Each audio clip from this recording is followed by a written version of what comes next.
and then wrap it up with some developmental things. So survival does depend on us maintaining homeostasis, and factors that change the internal or external environment are potentially life-threatening. Certain potentially dangerous factors can trigger a loss of homeostasis. So when our sensory receptors detect changes, they send nerve impulses to the hypothalamus, and the hypothalamus activates the sympathetic nervous system, which would increase the secretion of the adrenal hormones.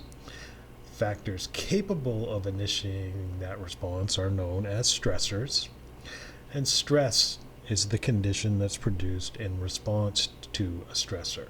There are all kinds of stresses, all kinds of stressors, but we all respond to stress in the same way. Psychological stress, we feel danger, personal loss, anger, fear, or guilt. Or physical stress, temperature extremes, an injury, infection, lack of oxygen. Those are all stressors that lead to the same stress results. Our response to stress gets to the point where the hypothalamus controls it either as general adaptation or what is becoming known as general stress syndrome. There are two stages of general stress syndrome: the alarm stage, which is immediate, our fight or flight response. Sympathetic impulses increase blood glucose, heart and breathing rate, blood pressure, dilate air passages, shunt blood to skeletal muscles. Epinephrine is going to intensify and prolong the responses. And then we have the resistance stage, which is more of a long term. This is mediated by cortisol, which helps to spare glucose for the brain, because the brain only uses glucose for ATP production. Glucagon and growth hormone can mobilize energy sources for other tissues and organs. ADH and renin will cause water retention. So we get a stress from whatever stress it is. There are some good stresses and some long-term bad stresses. As one professor once said, you get the same response from a cheetah chasing you across the plain as you do from sitting in a traffic jam in the busy city highway. So the major events in general stress syndrome is, in response to stress, impulses are conducted to the hypothalamus. Sympathetic impulses originating there increase blood glucose concentrations, among other things, dilate air passages. Epinephrine will intensify and prolong that sympathetic.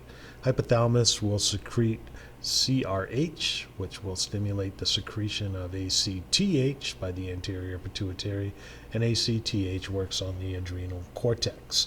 Cortisol increases concentration of amino acids in blood, releases fatty acids, stimulates formation of glucose from non-carbohydrate sources.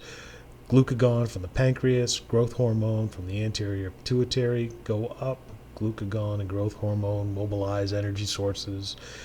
Secretion of ADH in the posterior pituitary increases.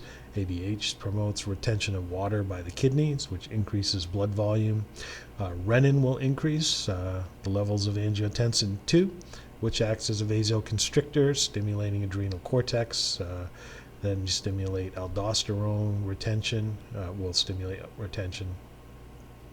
And a long-term mobilization of nutrients will deplete fat stores and lead to protein breakdown. Persistent sodium retention can cause potassium depletion in acid-base balance. And a lot of those things are linked to the Western civilization, that are pre-diabetic, heart disease, arterial sclerosis. Stress probably has a major role in those. I would recommend you read some of the stuff from Sapolsky, who works at Stanford in California. He's done a great deal of work on our response to stress.